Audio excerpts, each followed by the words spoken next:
When was the last time you completed a full review of your finances? The financial ecosystem, your financial ecosystem, what does it look like to put in a comprehensive DIY investor plan? Today, we're going to be speaking with Cody Garrett, CFP, and founder of Measure Twice Money, to talk about how he goes about this and how he does this with his clients and why it's for people specifically in the financial independence community, it's been so well received. In this case, what we're going to be talking about, the concepts we're going to be talking about are what come up during a coaching session or a financial planning session with people from the financial independence community. These are the topics that need to be discussed, and I think they apply to all of us.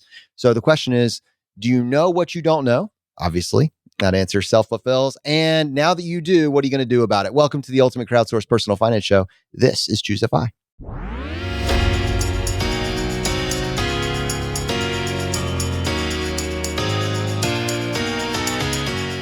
All right, guys, very excited to dive into this week's episode with Cody Garrett. And to help me with this, I have my co-host Brad here with me today. How you doing, buddy?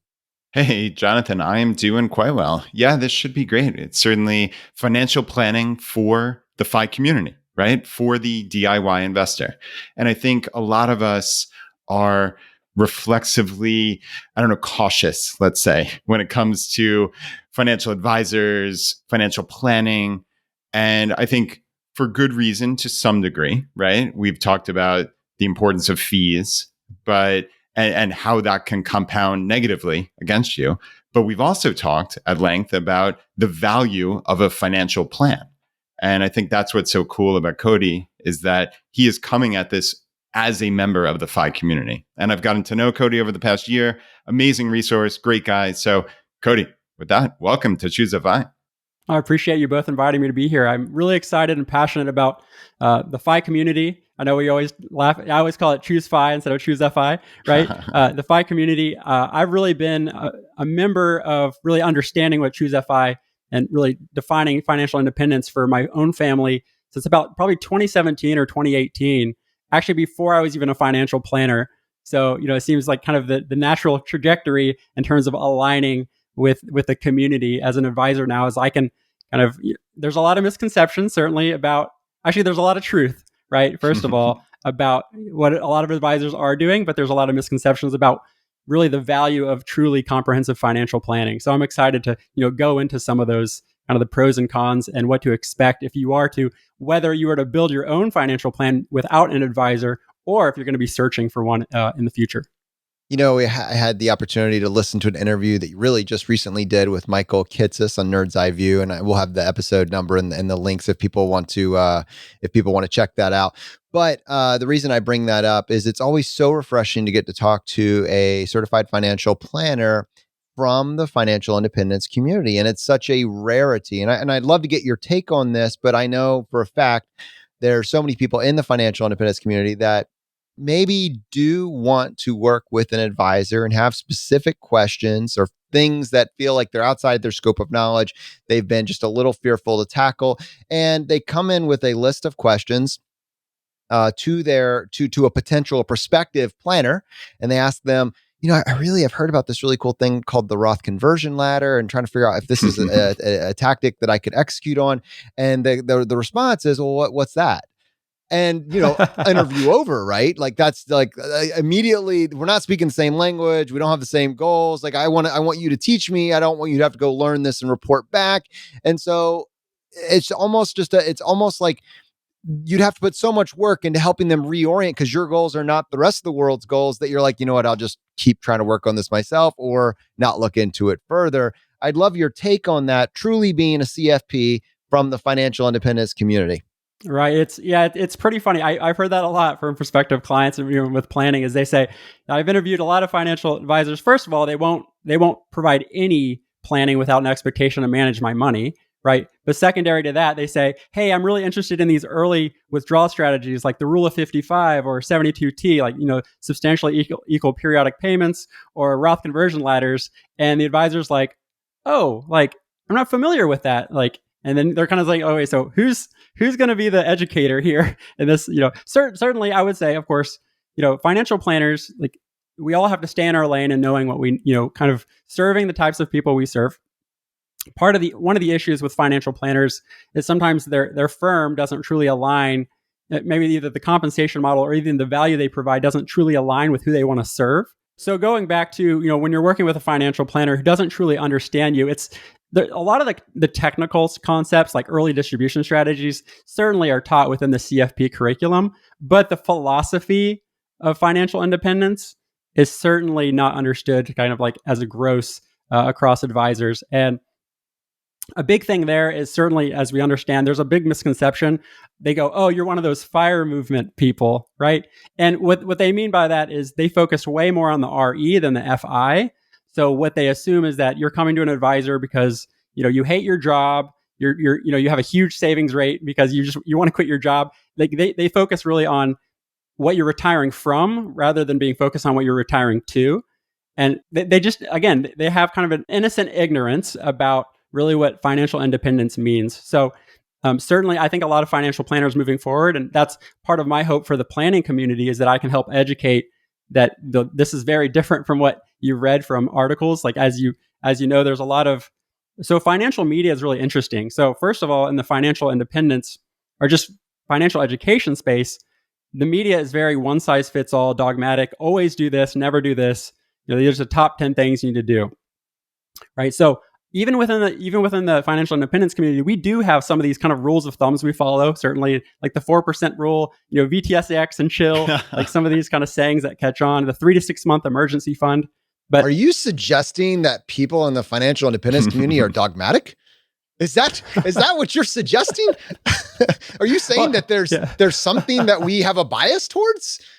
Well, thankfully, at least those the biases actually like align with what really matters in financial independence, which is aligning your money with your values, right? At least that part's not dogmatic. And certainly, I know Brad and Jonathan, especially in the podcast, you reiterate over and over again that your path to financial independence does not and actually should not look like the person next to you, right? So certainly within the FI community, we're learning these things along the way. That I'm actually trademarking the phrase "keep finance personal," because personal finance, there's a lot of phrases around that, but people always focus on the financial part, right? Not the personal part. And I think that the FI community is very much the philosophy is I think what's going. It's literally catching fire, and that's the alignment of money with values. And as a financial planner, I try to kind of connect that with understanding a family's like truly comprehensive financial ecosystem. So on average, on average, the advisor community, many times they're really focused on the investments, right? Because that's the money that they'll most certainly want to manage moving forward in the traditional models. Hey, Cody, actually, let's stop there because I wanted to ask a question about that a couple of minutes ago when you brought that up, just to catch everybody up to speed.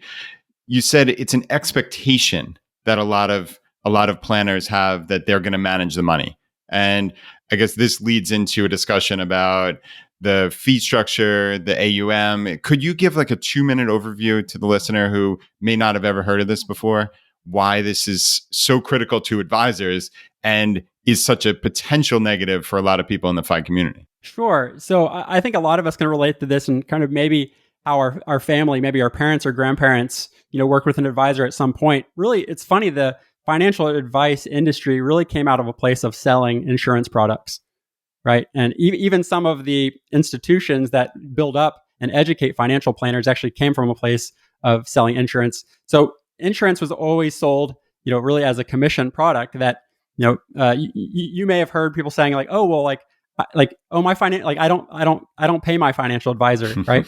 And that really means that like they're just getting sold, they're getting, their compensation is coming from something other than advice. And traditionally it's been from insurance policies. And that's slowly shifted. And certainly you've seen this like whole chase to zero fees, right? With all the custodians like Vanguard and Fidelity even having zero funds, is that now there's a race to zero fees. So, there's been a shift in terms of, I think in a previous episode, you talked about really how mutual funds, like you used to actually have to use a broker. You used to have to use an investment advisor to even purchase mutual funds, right? So as that shift has changed from really the broker or the agent being sold through the product that they sell you. Or they always say that insurance is typically more sold than purchased, more sold than bought. But as that's shifted and people become, our communities, I use the word woke, we've become more aware of how really we're just paying, but it's not being transparent. And certainly our community and younger, especially millennials and younger, we're seeking transparency and simplicity. And we want really just honesty to be at the forefront of everything we purchase. So what's happened is the industry has moved from commission products to now what they call fee only. But what's interesting about fee only is it's not actually synonymous with flat fee. So most consumers, when they hear fee only, they go, "Oh, well, that just means I pay the advisor, and then they, provide, advice or investment management for me." But the truth is, AUM, so assets under management, is a compensation model that's actually which is like kind of under the umbrella of fee only. Assets under management is a way that, yes, let's say, for example, somebody, an advisor helps you with investment management. They might put you into a model portfolio with some mutual funds, right? Those mutual funds might even be low cost passive index funds, like we even use as DIY investors. But what they do on average is that you pay them 1% of your account balance, paid quarterly, right? So divided by 4.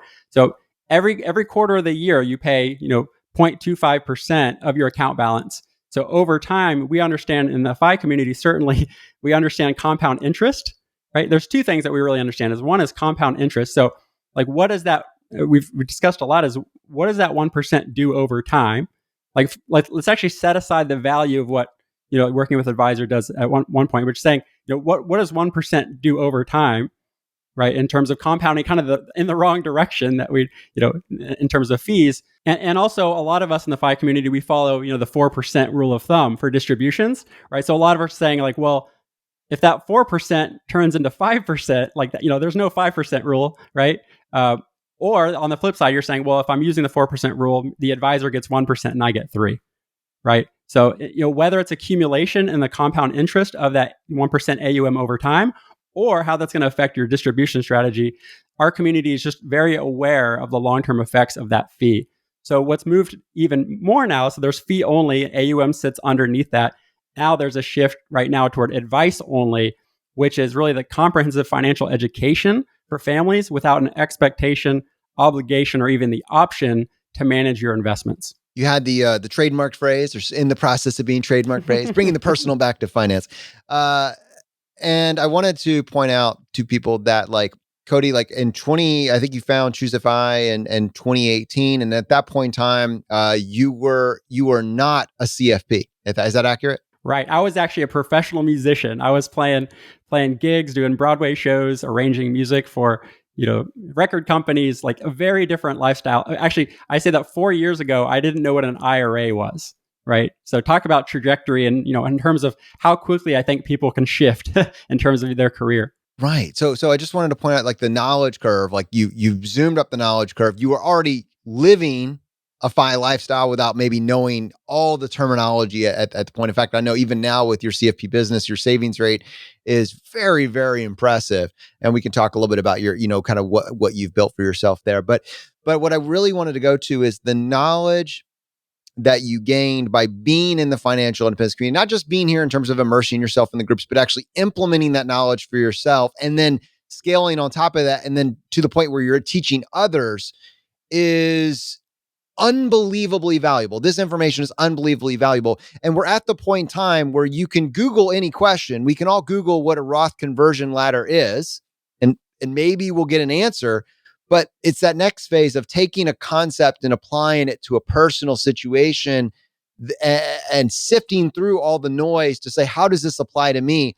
That's very, very challenging for people. And so being able to find premium financial advice that's applied to your specific situation, this is the gap. And so, it's not that we're coming in here and we're saying there's no point in getting financial advice. You can just do everything yourself. Well, no. A lot of us are going to need, significant help to implement some of these more advanced strategies. But it's knowing where do you need the help, and then who to go to when you recognize that is where you're at. I think is like, the real point of distinction here. And I'd love for you, just now having set that up, for you to talk about people that are working with you, where do you believe you're able to offer the most value? Where do you believe that for people in the financial independence community, when they're having these conversations, they're getting the most value by working with, a planner with the FI mindset?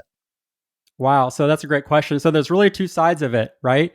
There's the quantitative side, tangible value that, most people are looking for with an advisor. And there's the qualitative value, which is, you can't really, it's hard to understand the value until you've gone through it.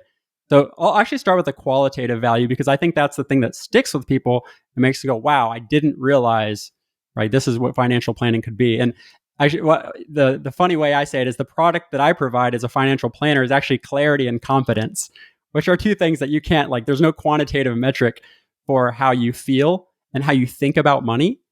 For example, I work with a lot of married couples or just couples living together, and there's usually we can probably relate to this. There's usually a financial spouse who's kind of like they're the ones like doing the trades, and they're the ones looking at the checking account, opening up M1 Finance every day, and then there's a spouse who really doesn't really look at it every day, and a lot of partners actually make the false assumption that the quote unquote non-financial spouse is not interested in the finance. But what they are interested in, sadly, is the false assumption is they're very interested in the personal part of personal finance. So, working with a financial planner in terms of qualitative, it may actually be the first opportunity that spouses or partners are talking about communicating about money in a healthy way and collaboratively defining their goals as a family.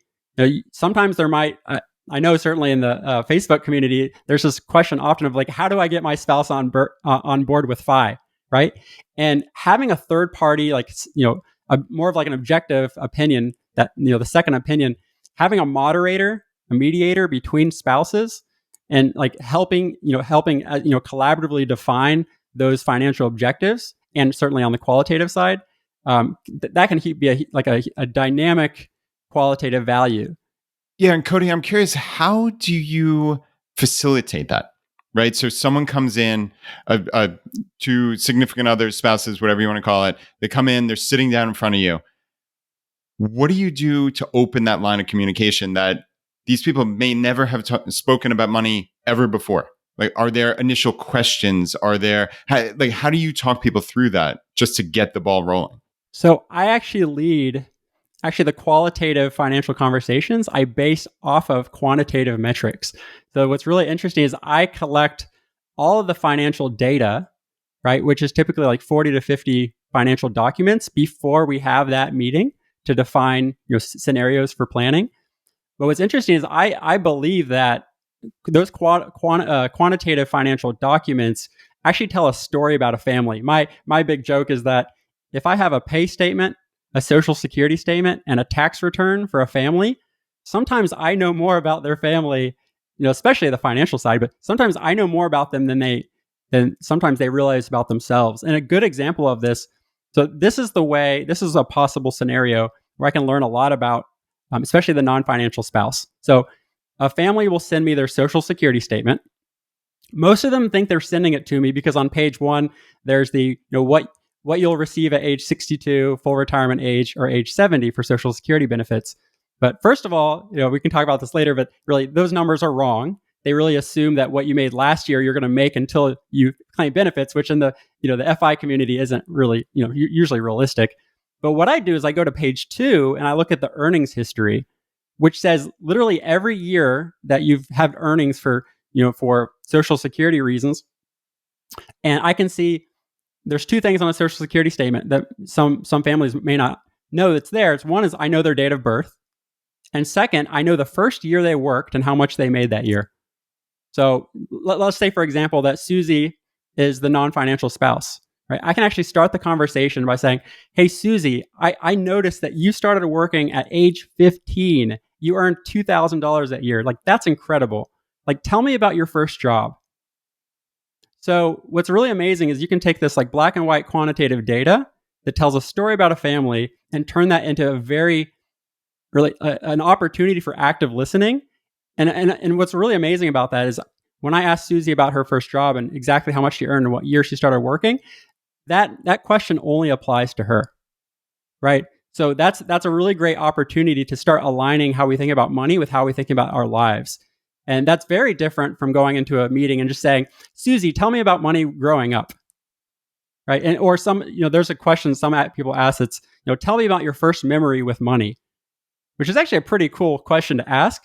But sometimes that creates pain points. Sometimes that creates like I can't really think back that far, right? But if you ask somebody about their first job, and when they tell you that their first job was working in an ice cream parlor, they got to keep half of the, every ice cream sundae they sold, they got to keep half, right? That can develop. We can go deeper, and I can ask, hey, with your first job, was that an opportunity for you to be independent with money for the first time, right? So what's funny is asking those quantitative questions, like based on the quantitative data, can really help them define even in themselves how they think about money, whether it's a scarcity mindset or the opposite, where like they were just like, oh no, it was my opportunity to buy more stuff that I wanted that my parents wouldn't buy me. Whereas some spouses might say, yeah, that was I worked that job so I could help my family pay the bills, right? So I think the qualitative stuff can actually come out of what we find as kind of the boring black and white data. I think one of the things that comes through as I've seen a little bit of your work and as I've listened to other interviews that you've done is the personal aspect of the plan that you're putting together. And people maybe have heard just a little aspect of that now, but I think going back to that earlier statement where we said that the CFP industry was largely born out of a sales mechanism for insurance back in the day originally. What I feel like I always saw with insurance people that were kind of hanging outside the pharmacy school waiting to grab us right before we got out of our fourth year of pharmacy school, Western Mutual, is they had these very templatized future projections of what this whole life insurance with ridiculous premiums would do for me. And I feel like that is, even with, if I were to just kind of make a very generic template, that's what most people kind of associate with financial planning, is just a bunch of graphs showing expected whatever 40 years from now, Right. And you're going to be okay. You're going to be okay. You got me. I'll send you the Christmas card every year. The numbers look good. You're going to be okay. How do you actually truly personalize a financial plan for someone that is, not thinking in terms of 40-year timelines, but hey, I'm going to be making moves now. I'm in my late 30s, early 40s. I'm aggressively positioning ourselves for financial independence. How do you personalize that? Yeah, it's amazing. I think that as an advisor, I can't be just stuck to using the tools that exist for like the average traditional retiree. So I've actually developed my planning process. I've developed my entire process not using financial planning software. So my entire process is built in Microsoft Word, Microsoft Excel, and PDFs, which are all, DIY investors can actually create their own plan from scratch using those basic tools. So what I've done, for example, is I've built my own retirement savings calculator that actually the outputs includes things like your Coast FI age, like your hey, based on it actually lays out every year that you could possibly retire, and you can see that year of, hey, I reached Coast FI for age 55, meaning, I can just, maybe I can go part-time, or maybe one spouse can stop working. As long as we can maintain our living expenses through age 55, we're already on track to meet our traditional retirement needs. So I built my own tools, including education calculators. I have a pay statement calculator. So yeah, I think, to really personalize a process that works specifically, with the FI community, like you have to go beyond what other companies are building in terms of tools, because we are very much like thinking differently, both in like the quantitative and like the philosophy of financial independence. So I think that's a perfect springboard. We really wanted to talk about, financial planning for the DIY investor. And we mentioned quickly that a lot of these qualitative questions are built on quantitative numbers. And so if we were to come back to that, and as Brad says, close the loop, like, all right, what should we aggregate? Whether we're working we're working to aggregate this information for a session with a financial planner, or really we're trying to just aggregate it for ourselves to come up with the, this holistic view of our financial ecosystem, maybe for that first conversation with our spouse, because we're trying to replicate this. What is the data that we should review as part of this process? So I'd actually be happy to share what I call a data gathering checklist. So this is a list of all of the financial documents that I think any family, whether you're working with a financial advisor, actually, especially if you're not working with one, right? So you can just have that awareness, that recurring awareness, and understand that plan is a noun and a verb, right? This is an ongoing process. We call it on the path to FI, right?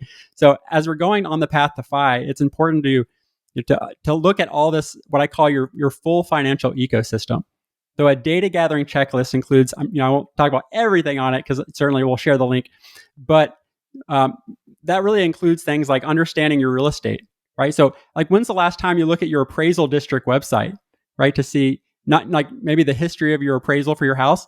Is that a thing?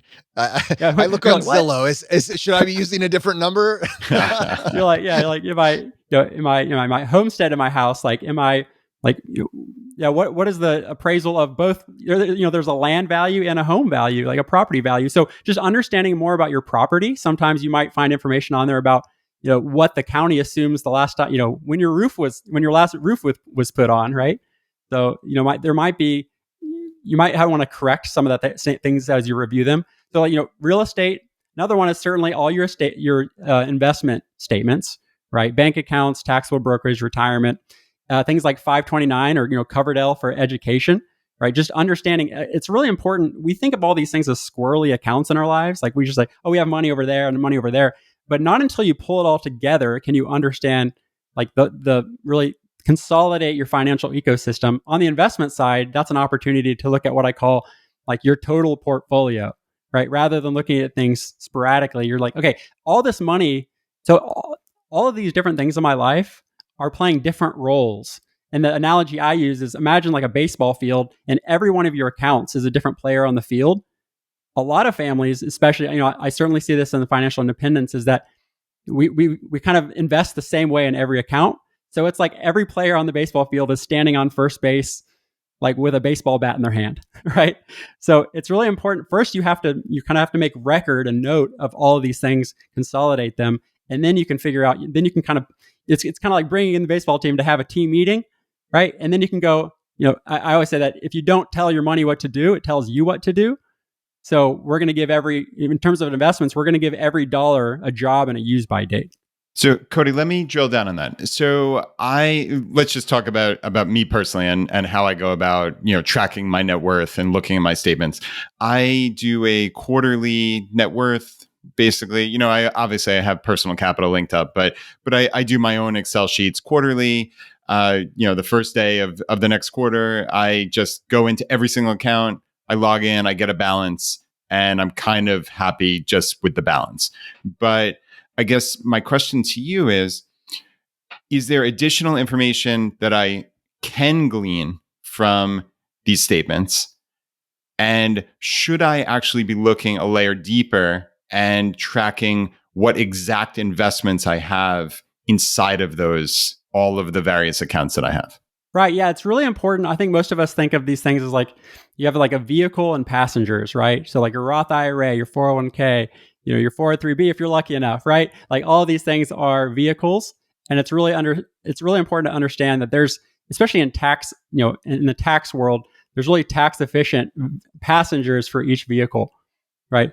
So some of the things that you can look at when you're looking at your investment accounts beyond just like what I'm investing in and what's the balance is things like what we call asset tax location, right? Once you figure out all your accounts together, each of those vehicles has a different tax characteristic, whether it's pre-tax, right? Your traditional 401k, traditional IRA, things like that.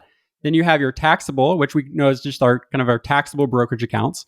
And then we have tax-free, which is our Roth IRAs, Roth 401ks, things like HSAs that are growing tax-free, hopefully for tax-free distribution.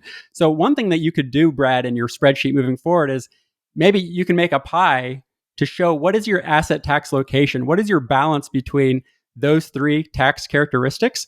Because as we know, in the financial independence community, we kind of underappreciate the power of cash flow flexibility and income tax control until it's kind of too late, right? So we might be, I work with families that want to be financially independent when they're 50, right? Guess what? They can't use the rule of 55. They have the 10% penalty kind of, waving around. But when they get to that point, they say, oh, wow, like literally all my money, 99% of my money is in my traditional or is in my traditional 401k, right? So I urge members of the financial planning community or the financial independence community to start thinking about tax efficient, the tax location of your assets from the very beginning, so that once you do, if you want to be financially independent at 50, you have a really great balance of, so that the cash flow flexibility comes from the taxable brokerage, right? Every dollar you take out, there's no tax consequence to actually taking money out of the account. But all of those assets, the dividends, interest, the capital gains and losses are all taxable in the year, year they occur. Whereas, so you want a lot of flexibility from a vehicle like that. Whereas you want your Roth IRA, most likely, for example, the Roth conversion ladders, we think is like a great opportunity for early retirement. But one kind of misconception about that is when you take money out of a Roth IRA, you're no longer going to get tax-free growth for the rest of your life and maybe your future dependence on that money. So I think, Brad, on your spreadsheet, go ahead and put all of those different accounts into their respective tax location, so you can make sure that you don't necessarily have to have like a 33% all around, right? But you can say, hey, like, how much flexibility, especially once you reach Coast FI for traditional retirement, you can say, okay, well, now that I've reached traditional retirement with my 401k, maybe I can focus on putting more money in my taxable brokerage account because I really value that flexibility and income tax control. I'm looking at this checklist that you put together and you shared actually inside the group, and we'll have a link to that as well in the show notes for this page. But the first kind of header category was investment statements, and we kind of overviewed a few of how those might come into play. And the biggest thing that came to your mind in terms of going one level deeper is, what's the tax allocation, what's the treatment, and how that might affect a FI plan.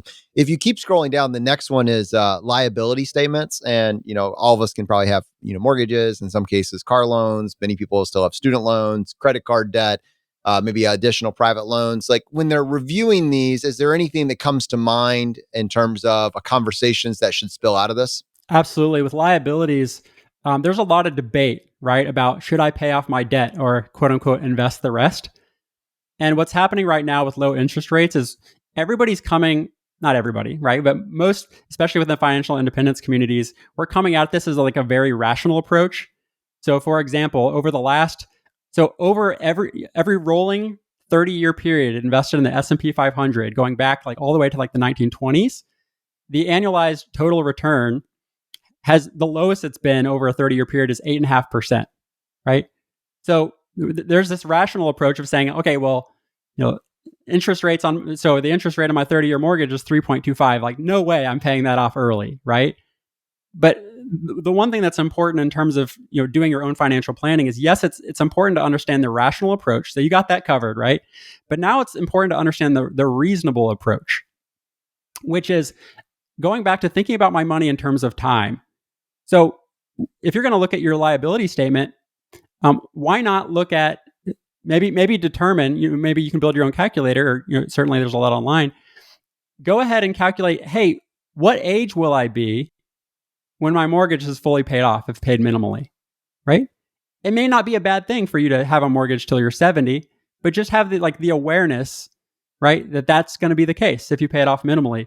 Also understand, there are quantitative sides to that too, is saying, hey, if I pay off my mortgage minimally, I'm going to pay, $200,000 in interest over that time, right? And it's just that clarity to say, like, okay, just understanding both sides of the opportunity cost makes you might even continue to pay minimally on your mortgage, but you'll know exactly why you're doing it, rather than just saying like, oh, I read an article that told me to, or like, somebody in the Facebook group said that was the best way to do it.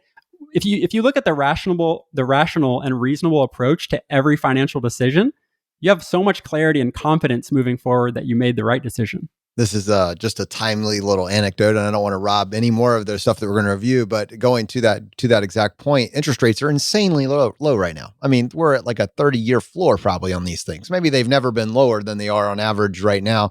And we had already gotten the last time that we thought that they were kind of low was 3.5 on a 30-year, something along those lines.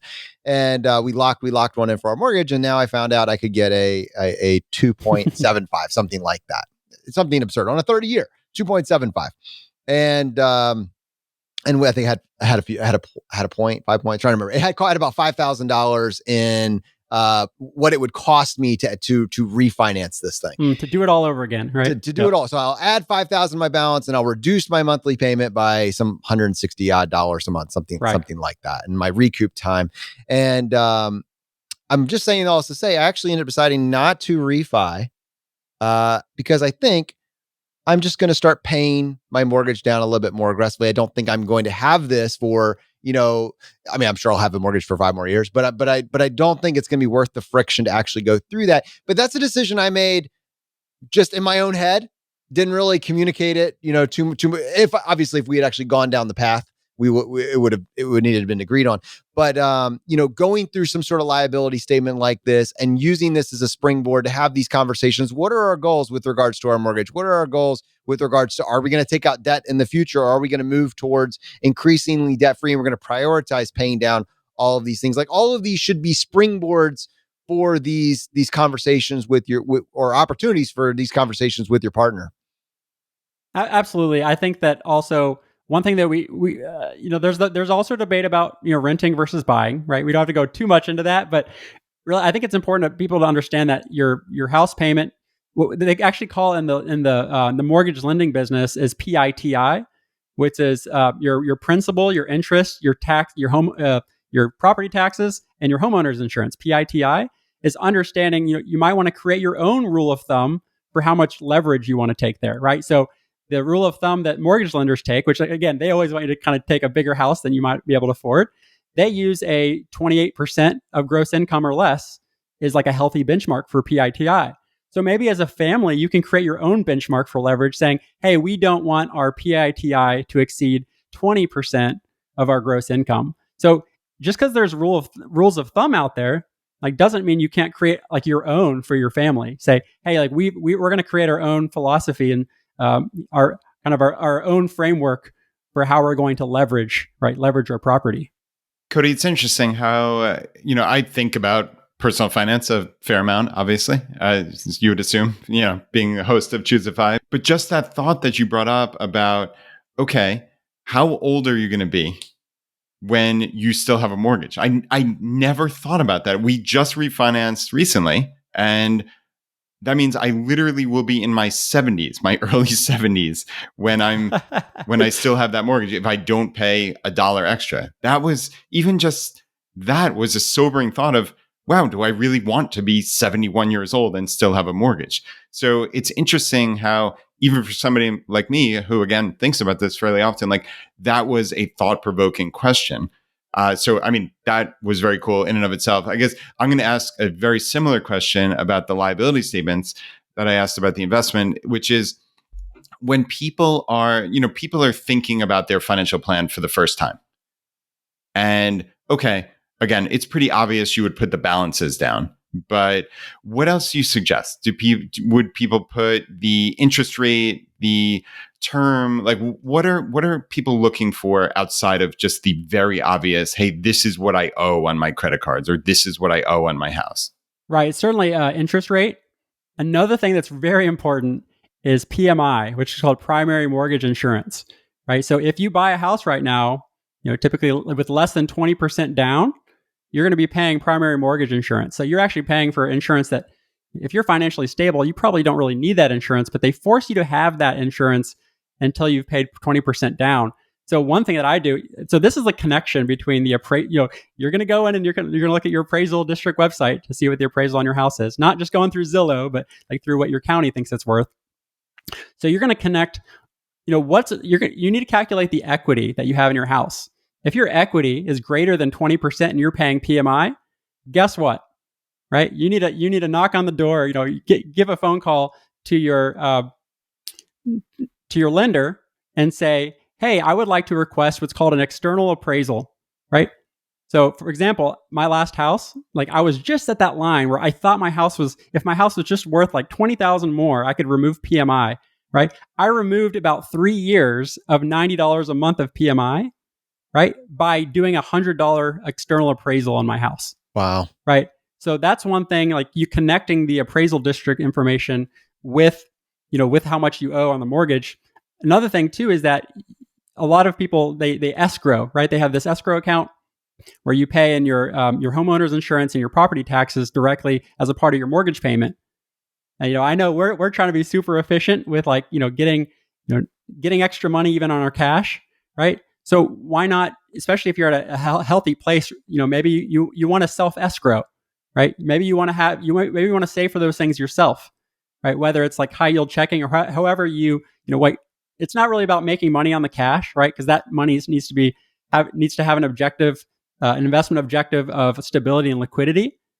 But I think it's really an opportunity to take back some control of your finances and say, you know what, like I'm going to be responsible, and I want to go ahead and save for those things on my own rather than adding that to an escrow account. So it's not that escrow is bad or anything, but I think just the awareness about where your money's going in all of these financial areas is so important.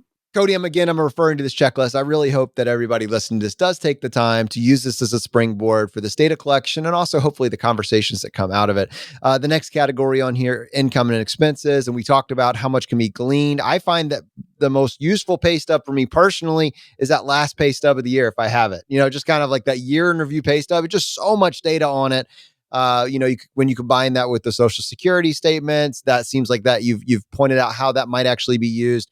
But also, you pair with that, this is a great opportunity for us to take a look at what did our life actually cost. If you're tracking, all of these kind of different categories of expenses, what a great opportunity to have that. I have a question for you though on this one. If someone has not been quote unquote budgeting, just drop that word in here.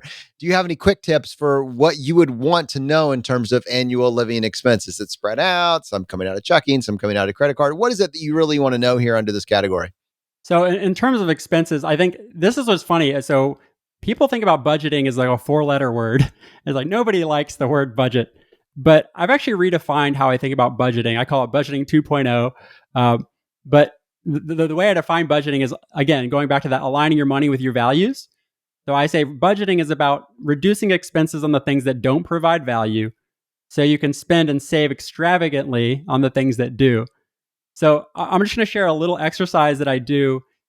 So I actually don't specifically ask, families I serve. I don't say like, hey, tell me how much you spend on coffee. Tell me how much you spend on pet massages and whatever is in your budget, right? But I go through this exercise. I think it's very valuable. Again, especially with couples. So step one is that you export your spending, right? Whether that's YNAB or just your credit card or banking website, you export that into Excel, right? So step one is just export your spending. Period. Right. Number two is you're going to sort all of those categories, right? Credit card statements usually categorize for you, so you don't have to spend too much time doing that.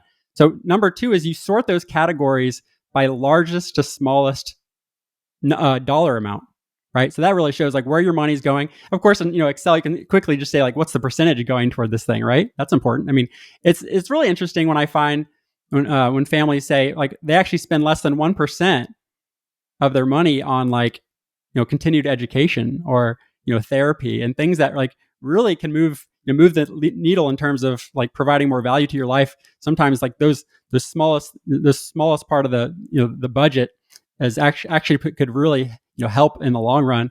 So you sort your categories largest to smallest by dollar amount. So 3 is that you copy and paste that and put another column right to the right to the right of that. But this time you categorize, you put all those categories in order by how much subjective value they provide to your life. What's really interesting here is that once you have those two side by side, you can draw lines to where like groceries are on the dollar amount to where groceries are in terms of how much value they provide to you. And the greatest misalignment, right, in where the expense, what you're paying for and what you value, that's really the place to start budgeting, like to reducing expenses. So a good example here is that let's say that cooking at home provides a lot more value to you and your family than eating out, but eating out is actually like above groceries on your spreadsheet. Like that shows you an opportunity to start cutting expenses on eating out, so you can actually, not that you just stop spending money on food, but that you can shift that money again, putting that into spending actually more extravagantly on groceries, because that's really what you really value. So when you're collecting living expenses, don't think of it as just like a judgmental, shameful, like this is, oh, I can't believe my money went here. But just like develop a practice for like, especially collaboratively with your spouse. If you're married, is like figure out if what you're spending your money on truly aligns with your values. And of course, using a spreadsheet, how cool, right? Like to do all that. Oh, Cody, only in the FI community would we call that cool, right? But I do like that. So, right, it's not just listing your expenses for the sheer hell of it. It's trying to get an understanding. Like I'm picturing like a pie graph in my head of like, okay, where does my money go, right? And I don't think I've ever done that exercise. And I like how you also focus on this is not just about, hey, where can we cut? Because you might find that you place, in your own subjective standpoint, you place a lot of value on health and fitness, but yet that's the 27th category that you spend money on. And you might say, wow, there's something misaligned here if my fourth highest category is eating out and health and fitness is 27th, right? So like that is something that might wash out of an exercise like that might be completely out of your brain. Like you might not have any comprehension of it. So yeah, that's really, really cool, Cody. I like that. Well, and I say too, and this comes back to there's a lot of debate about the latte factor kind of stuff. Like, there's a big joke also. It says like, if you were to just stop spending money on that $5 coffee for the next 20 years, in 20 years, you'd have, it said like, like a really miserable life. People always focus on how much money you have, but I always say like, well, what if that $5 cup of coffee is your favorite part of the day? So this is, in that exercise, that cup of coffee, that eating out would be like a large expense, but it would be very large on your like subjective value measure too. So you wouldn't start cutting value or cutting spending on those things that really make you smile every day. I'm sure as we kind of progress through these and we start thinking about things like insurance, the obvious ones comes to mind, like what type of life insurance do you have here? And, how do your premiums affect your budget? And what is the return on that in terms of like, not return, but what's the goal here? What objective is this serving? But you move past life insurance and there's health insurance. Is that covered through your employer? Maybe what are your plans on the other side of employment? And other ones come to mind that, homeowners insurance is another obvious. Homeowners and auto insurance are one that we have, but the three that, kind of probably end up with a conversation and it's going to be very subjective is going to be, disability insurance, long-term care insurance, and umbrella insurance. And we don't need to get too into the weeds in this conversation other than to say, some people really are trying to figure out how that fits into their FI plan. And those likely would end up being a part of, a conversation that it's going to necessitate some qualitative conversations. I wanted to get your input on this next category, the employee benefits packages, because I think this is one that is not highlighted nearly enough. And most people know immediately about the 401k, but everything else is just kind of the black hole. Yeah, so it's funny. A lot of people are actually going through open enrollment right now, right? They've gotten that big, now it's like a big PDF rather than a big booklet, which probably just goes into like the kind of the spam mail, right? But employee benefits are really interesting. I don't think most employees don't understand truly how well they're compensated because they especially don't see what the employer pays for, but they also don't see the voluntary benefits. One big thing that I see missed a lot, right, is that I work with a young family. Young family just had, they have 3 kids, right? And I say, do you have your estate documents in place, right? Your wills, your powers of attorney, advance directives, even your beneficiary designations. Like, when's the last time you made sure that all your assets would pass outside of probate to the people you actually want to pass them to, right? But when we go through the employee benefits handbook, actually aligned with the pay statement, there's an opportunity. If you don't have your estate documents drafted yet, many employers actually offer a voluntary, what's called a group legal plan. And typically for like around $200 a year, you can have access to a full team of attorneys to set up your wills, your trust, to even do stuff like real estate transactions, right? Maybe set up a new LLC for your side hustle business. So for literally $200 a year through a group benefit, you can do what usually costs through working with an attorney privately, like, thousands of dollars, right? So there's a lot of opportunities for employee benefits. I've also seen some employers even pay 100% for adoption, right? So, I mean, I think there's a lot of expenses that we're assuming our employers not really interested in helping us cover. That, and some employers are even doing student loan repayment, like they're helping you pay back your student loans, kind of like a 401k for student loan repayment. Cody, I know I personally made use of that. In my company, it was called prepaid legal. And yeah, it was similar. It was like $15 or $18 a month. It was something absurdly inexpensive. So basically for around $200 plus or minus, I was able to sign up for it at open enrollment. That next year I got a will and trust and whatever set up. And then I just canceled it the next year. Mm-hmm. So Right. I basically got $1,500 worth of legal bills for that $200 that I paid for. So yeah, that was a really cool benefit that I just had no idea it existed, except I had a conversation with a coworker.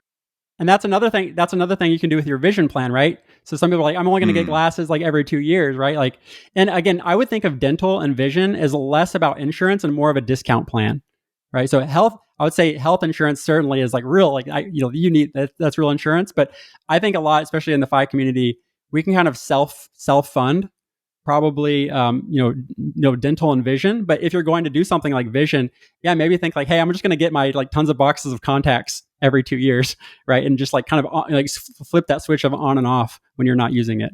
Yeah, that's cool. I'd love to hear you talk more in depth about the beneficiary designations. I think that's something that should be top of mind for a lot of people, and I'm not sure how often you should readjust that. How people would go about even finding out if they have beneficiaries designated, et cetera. So yeah, love to hear you talk through that. Yeah. So what's really interesting is that you have all these different accounts in your life, either your taxable brokerage, your retirement accounts. A lot of people don't realize that. So the will, when you have a will, a lot of people think of this as like, oh, when I die, this is who gets my stuff.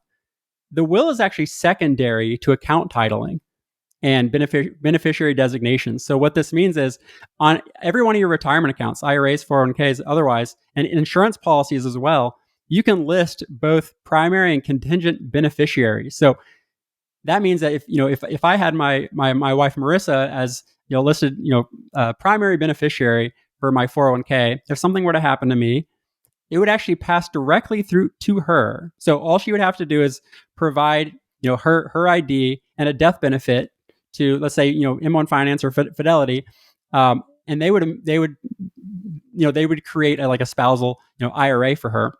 Right. So that passed actually outside of probate court, like outside of, the state and the county. Like I didn't have to go through this like month-long process for her to have access to that asset because it passed outside. So beneficiary designations is a way for, those retirement accounts. Your life insurance policies all have this as well. And also your taxable brokerage accounts, you can add account titling designations, right? There's POD, payable on death, which is typically your bank accounts. There's transfer on death, which is taxable brokerage accounts. And there's joint tenants with right of survivorship, which you'll typically see as JTWROS, which is another way that, for example, your taxable brokerage account or your checking account with your spouse can pass directly outside of probate. And the biggest issue here is that let's say that you own an account just individually, right? Let's say your emergency fund is just under your name. If something were to happen to you, your spouse would have to go through the probate process to even get access to that account.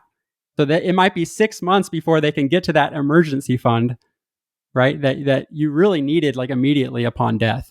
So I would start when you're building your balance sheet. Most of us focus on the net worth number, right?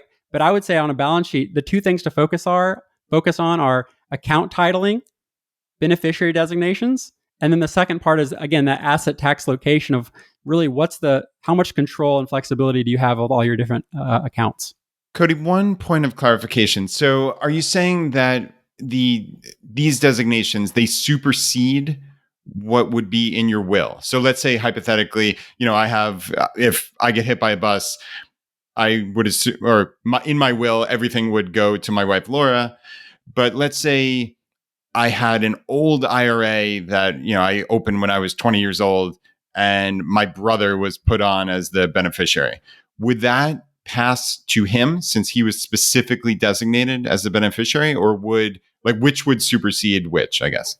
That's correct. So the IRA would pass directly, right? So it would pass directly to him. And and the thing is, regardless, so even in the will, you could say the IRA goes to my spouse, right? But like that will, another thing too is that the will actually has to go through a public probate process. So in terms of, this is really interesting in terms of privacy. Your IRA in that circumstance, like maybe passed to your brother, right, outside of probate, and nobody in the world knows that happened, right? That's a private transaction that the titling to his name. But if you had an account that was titled individually, right, that would have to go through the probate process. Your will is public record, so I can literally look up anybody who's passed away with a will and read it. Like you can read Aretha Franklin, like people like that. You can sometimes, if they have a will set up, you can really see the privacy of that. It's very interesting. So yeah, again, you would want to really make sure that your beneficiary designations, again, yeah, they supersede the will, which goes through probate. A lot of people say, I have a will, I don't have to go through probate, but the will specifically goes through the probate process. One thing that comes to my mind as we were talking about beneficiary designations, and we were also mentioning wills, is the one aspect of you had another kid, you had another child. So you created this will or this document, you're taking the right steps with your first child, maybe, or before you had a child. Anyways, the number of members in the family has changed. Points of consideration, things that people may need to do there if they need to manually update their will. Is that a simple task? Do you need to get a lawyer involved again, or is that just quite literally you noting something in your will? Yeah, so that's called a codicil. It's just an amendment that you can make. I would say that's the most important part of a will, is actually when you have minor children, is it's called guardianship provision. So that's like who takes care of the kids if something happens to both of us, right? But if let's say that you had, so some wills, you can specifically just say like, hey, my children, you can just say like children in general. Usually the will say like, I have 2 kids, blah, blah, blah. But it might just say like my children, the guardian provision for, take care of my child will be my sister, so-and-so. But you can also, if you have it, give birth to another child, you can simply add a codicil, which is just a quick amendment. And again, a will only really needs a notary. Like you don't need an attorney to be present, when you sign a will. It's really just a notary and witnesses. There's also things called like holographic wills, but I'd stay out of that. I'd really make this like really a very clear document that's not handwritten. But yeah, it's a simple change, but a simple change can make a huge difference, especially we think, the last thing I want is for the state to determine, the county to determine like, where my kids go. So I would say the most important state document is actually the powers of attorney, for federal and for financial and for medical. And then the wills specifically for that guardian provision, because so many things can pass outside of the will with just really intentional account titling and beneficiary designations. So I think what we're trying to communicate is it's not just your net worth. It's not just what is your FI number and does your net worth, is it approaching that number and then you're done. You got to look at this holistically. Here are the components that go into a comprehensive financial plan. In terms of categories, your investment statements, your liability statements, your income and expenses, your insurance statements, your employee benefits packages, your income tax returns, your estate documents. These are core features of a holistic financial plan. And then those give you quantitative numbers. Now you got to add the qualitative on top of that. What is it that you want? And are these getting you there? And are there optimizations you can make to further streamline that process?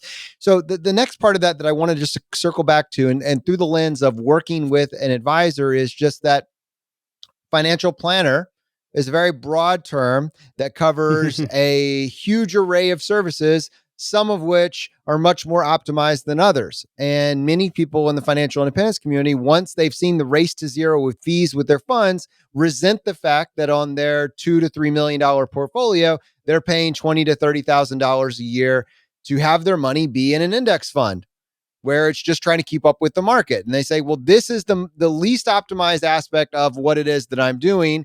I'm not looking for someone to outperform the market. I'm just trying to keep up with the market. Why do I need to pay so much just to, and why do I need to pay someone that much just to keep up with the market in a simple index fund? Okay, that makes sense. So your different models that you have out there are AUM, assets under management. Then you have fee-only advisor, which can mean a bunch of different things. I guess there's some confusion there. And then there's the space that you've really found yourself that's really worked well for you, which is, I believe, advice only. And so maybe Correct. could you just reiterate how yours differentiates specifically from fee only, because I think that's probably the biggest divide. A lot of people understand the assets under management and say, I'm not really too excited about that. But I don't think there's maybe quite as much clarity as there could be around this fee only versus advice only. Right. So yeah, advice only is fee only financial planning without the expectation, obligation, or even the option to have your investments managed. And what this means is there's this thing called the Form ADV. So it's a regulatory brochure that we have as advisors that say really like, what's the service we provide? How do we charge for that service? An advice only financial planner doesn't even have the option. They've set it up on purpose so that like in terms of regulation, they cannot have any discretion over investments. So the only service they provide is personalized financial education to really help families make and implement their own well-informed decisions. And there's three really compensation models within advice only. And it's really, you can do kind of what people know as like the one-time plan. Like I want somebody to just kind of look over it one time and kind of say, am I on track? What am I missing here? I don't know what I don't know. That's called project-based planning. The second one is hourly, right? So I know you've had Sean Mullaney on the podcast before, the FI tax guy, right? So he does hourly advice only planning, which is really you collaboratively create a scope of engagement and say, hey, I think this is going to take this many hours. Like this is how much planning I need. And then the third, so there's project based, hourly, and then there's retainer like subscription. So sometimes I always say, do it yourself investors are not all learn it yourself investors, right?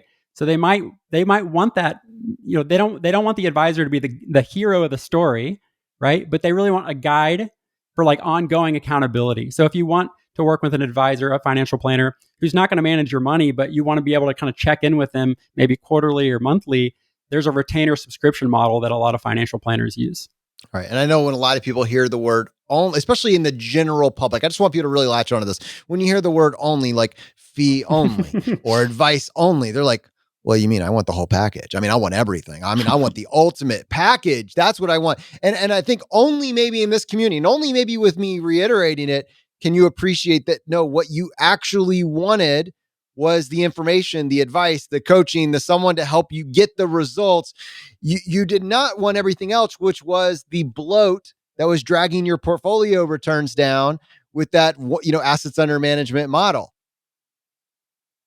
Yeah, or even the option to sell you an insurance product, an annuity. What's amazing is I can tell a young family, this is how much you need in term life insurance, and they'll get it because I don't like there's no reason for me to suggest something that I'm not gonna get paid like for doing. So it's amazing to have like really the truly objective, it's as close to conflict free as I think you can get from working with a planner.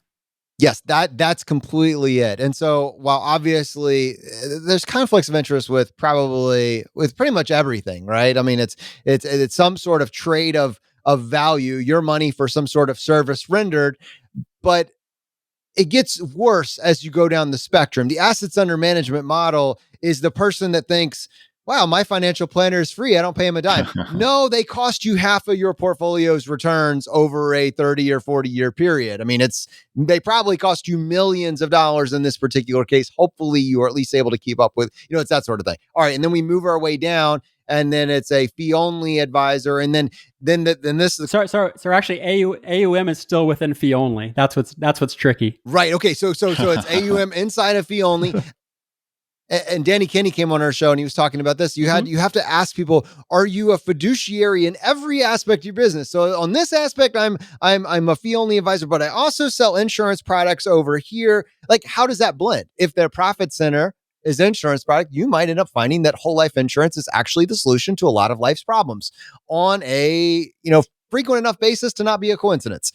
And then as you keep moving on down the line, you're like, how can I reduce or minimize? And I think there are a lot of fee-only advisors, if it's formulated the right way, that are absolutely perfect. And then you've taken this approach where it's just truly advice only. I can't do any of that. I can't. The way I've structured my business, it prevents me from doing any of that. Legally not allowed. It's actually that deep. That's fantastic.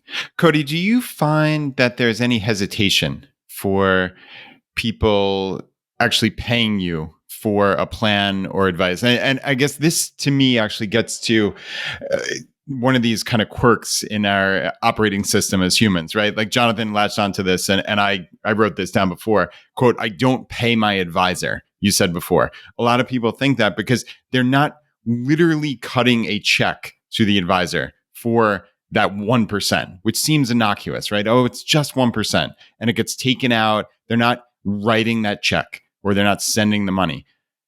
But as we've discussed ad nauseum on the show, that 1% can make a difference of 30% of your net worth 30 to 50 years from now, as Jonathan also just mentioned, right? So that is an enormous cost. But since you're not actually cutting the check, it doesn't seem like you're paying your advisor. Whereas someone like you, who is as unbiased as you could be in that scenario, they have to actually cut you a payment. Like, do you find pushback from that? Do you have to convince people that it's worth it? Do you even bother with that? Like, is it talk me through that aspect of this business.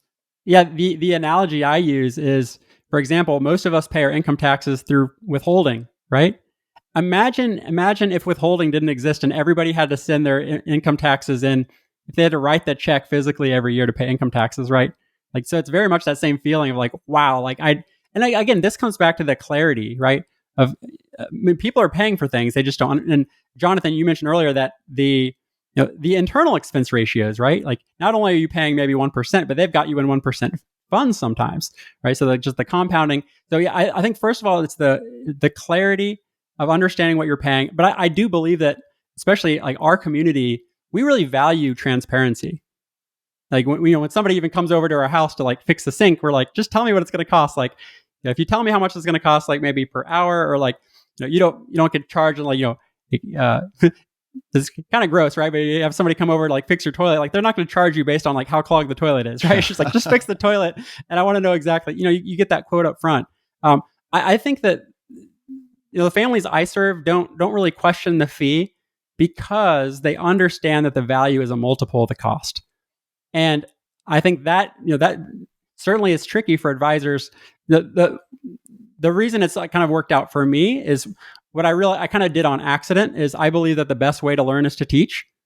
So I believe in really this philosophy of giving as a way of life, not a strategy. So like I love giving away financial education for free without expecting anything in return. And over time, again, it's like, how can you find a way to provide a lot of value before people even know that you're an advisor, right? So the reason, just me specifically, that families haven't questioned the fee is because they've already understand the value of planning before they knock on the door. And also, I never DM people. When people ask for an advisor, I never say, hey, you could work with me. Like I'm always, I like to refer, like my goal next year is to refer 1,000 people to other planners, like without getting without getting paid for it, without expecting anything in return. Again, if you come from a place of value of just wanting to help people, that just comes across over time. And the fee is just like, people are almost saying like, here, just charge me something, because yeah, again, the value exceeds the cost. And but I think but the average advisor, I would say, you should just have these discussions, right? Of saying, hey, if this is going to cost $5,000 to do a financial plan, like what should I expect, both in tangible quantitative value, but also qualitative. And you should really have those discussions, not just focusing on the dollar amount, the fee, right? I think in terms of tangible value, like financial planning, from what I've seen, I've got no guarantee. The average family I work with, just doing like an intentional Roth conversion strategy, saves them between 50 and 70% of their total taxes paid in their lifetime, right? Like, that's huge tangible value, right? But I think that, yeah, you have to show value in other ways before they even become your client. Well, I think that actually really is a great summary and a place to land for people as they start to figure out, how to go about approaching this themselves and how to make that decision about whether or not to work with an advisor. And one thing I know is you started your practice, relatively recently. It hasn't, you really were emerging and going down this path of financial independence back in 2018, but it's only within the last year or two that you've been working on this practice, and it's absolutely blown up. And I think in large part due to how well regarded you are in the financial independence community. But I know you're also at capacity. I know that Right. you did not. You kind of have a FI plan for your own life, and that limited your hours, and you build up your books very, very quickly with this. And you just stated this goal of, if people are looking for a planner, and this was one of the big things that I remember when I was listening to you on the Michael Kitces episode that you did. I referenced this one other time. We'll have a link in the show notes as well. But there was one thing that you said in there is that people found you after interviewing 10 financial advisors, and the common complaint was they couldn't find anyone that would be willing to give them just advice, give them a plan without also the promise of being able to manage their money. And so I really wanted to point out to people this goal of yours to help people find someone that can work with them, your way of giving back, is a really big deal because it is hard to sift through all the noise that's out there. And so I'll give you two requests here. If people are interested in following up and going a little further and building their own DIY investing plan, where should they go? And then also, if they want to take you up on this offer of finding someone to work with that gets them and gets the goals of someone working in the financial independence community, what can they do about that as well to follow up? So if families want to start really going beyond the basics, right? You kind of know the fundamentals, but you want to start, aligning your money with your personal objectives. I'm specifically, we talked about that data gathering checklist. So I'm all about giving everything away. So in 2022, I'm documenting my entire financial planning process from the ground up, including how I created all the templates, all the calculators, and I'm sharing that, right? So I'm going to have a lot, most of it's going to be free YouTube, Instagram kind of content for people to develop their own plan, but I'm also going to be creating video courses. That's at measuretwicemoney.com. Right now it's a blog, but it's going to turn into like a lot of, I'm limiting my capacity for one-on-one planning, as you mentioned, to working 10 hours a week on one-on-one planning so that I can spend the rest of my time creating that educational content for DIY investors, the FI community, and also teaching other financial planners about this philosophy and process. So that kind of like answers the second question, which is what I want to do ultimately with Measure Twice, what I'm calling Measure Twice planners, is I'm going to show the philosophy and process, both of financial independence and how I go through my truly comprehensive planning process. And that will create really a pipeline for future referrals into the advice only space. So there's really a handful of advice only planners. I'm sure there's more that I don't know yet, but I hope that they reach out after this and let me know that they're truly advice only without asset management. I'm actually a part of a mastermind group of FI planners and another mastermind group of advice only planners, and the ones that really truly align with both. So, Danny Kinney, who's been on the podcast before, Sean Mullaney, right? The FI tax guy, he has his own practice. Mike Powers, who's incredible. He just launched his own firm as a flat fee with investment management, if you'd like. Jorge Soriano. Again, all these people are really part of the FI community. And then Jonathan Granick, who I met him at XY Planning Network. And yeah, there's a lot of advisors starting to rethink, first of all, who do I serve?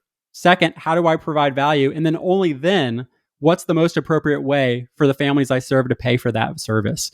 So those are really I think the advisors already in this space. But my hope is that maybe there's 50 advisors who truly care about the philosophy of FI and can offer, not just offer, but again, the word only, have advice only planning moving forward.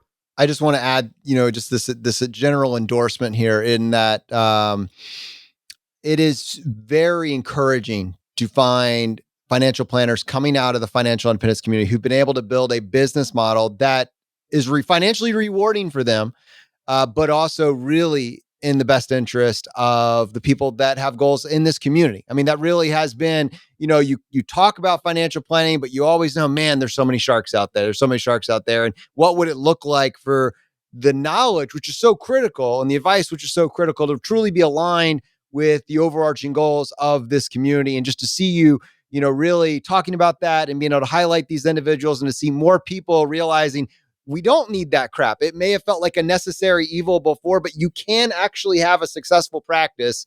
You can have a wonderful practice that is completely FI-minded and have total alignment with my customers' goals. And I felt like that was historically, especially going back even like 5 years, that was like, you can be successful, or you can do the right thing and starve. and starve. Right. And just maybe you got to find the compromise between the two. And I don't think that's the case. And I just love that you guys are really advocating for this. And I hope we see many, many more planners join this. And I hope it becomes easier for anybody that feels like, you know what? I need someone to look over and personalize my plan. I love the concepts and the theories, but when it comes to implementation of some of these ideas, unless I have someone working with me to help me implement it, it's just simply not going to happen. And okay, let's remove that friction. What would it look like to remove that? Yeah. So Cody, measuretwicemoney.com. That's where you have all your free resources. Like you said, you're not looking for clients, so nobody has to worry about any ulterior motives. And also, I assume we're going to list all of those planners that you just mentioned in the show notes. So I know you'll provide us their info, and people can sign up for your email list, where I suspect very strongly you're going to be aggregating other planners who you would, certainly advise people can feel good about using. I think that's what's so cool, is that this group of planners are starting from within the FI community, and you're trying to find other like-minded individuals. So yeah, it's really a very, very laudable goal. So thanks for putting it together. I appreciate it. And one quick thing is that from the beginning, I'm being very intentional. So measure twice money, right? Again, it's very difficult to get financial information without like and by the way, buy this, or I'm going to sell you something. So measure twice money is in no way like tied to my financial planning firm, right? So measure twice money is truly educational, no advice, just really helping you ask better questions of your financial ecosystem and how your family is really thinking about money. They're truly educational. It's not going to send you to my website to work with me. And thankfully, at Capacity, it's even easier, right? My goal is to get to a place where, revenue is taken care of. I got the 70% savings rate. I want to be 5 by 40. That's kind of my goal, right? But now that that's taken care of, I can use Measure Twice Money as truly a resource to give it all away and hopefully empower the future of financial planners in our space. All right, Cody Garrett, thanks for coming on the show today. I appreciate it. All right, my friends, let's start working on our own financial planning documents. Let's start the process of aggregation. Let's use that as a springboard to have these conversations with our partners where applicable, and let's take action. The fire's spreading, my friends. We'll see you next time as we continue to go down the road less traveled.